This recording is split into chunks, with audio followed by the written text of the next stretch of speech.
James Randall Kirkland took one last look at the sun's blinding light before heading into the canyon's narrow entrance. Shadows danced along the jagged walls as if holding secrets and danger below. The beauty of the rocks ribboned in the colors of the earth almost calmed his fears. Almost.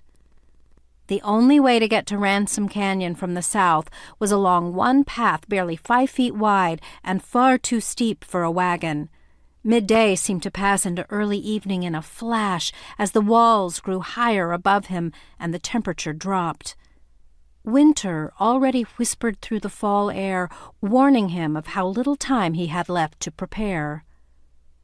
The trades he'd make today would restore his staples, even if the trip down into the canyon might be dangerous. James had lived with risk all his life and bore the scars to prove it. Anyone in Ransom Canyon who didn't want him showing up today would have a clear shot from above, but even among outlaws and Comancheros, there was a code. For a few weeks every year, when nature turned from green to brown, any man could ride this trail and trade for what he wanted or needed. With the nearest trading post more than 200 miles away, supplies were hard to come by in this part of Texas. Winter was coming on early. James knew he'd need blankets, food supplies, and at least 2 more horses. He had crossed the plains of this northernmost part of Texas before, once in 1866 when the need to roam open country to clear the blood of war from his mind had grown too strong. It hadn't worked. Dreams of drowning in blood still haunted him.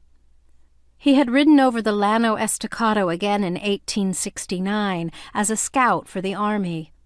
Settlers were moving into Texas fast, and the Army knew the fort line would have to be extended to where Comanche and buffalo roamed. James might not live to see his 30th birthday. A wanderer's life was the only one he had known since running away from a mission in San Antonio at the age of 12. All was adventure and freedom then. Now he longed for what he had never had: roots. Deep roots, so generations of Kirklands would live out their lives on the same land.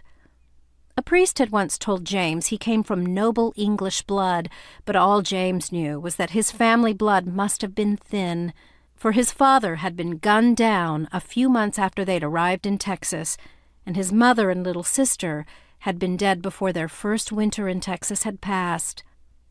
Now, as he and his companion, a buffalo hunter-turned-guide, rode into Ransom Canyon, James kept his rifle over one arm and his Colt ready to slide from its holster at the slightest sound.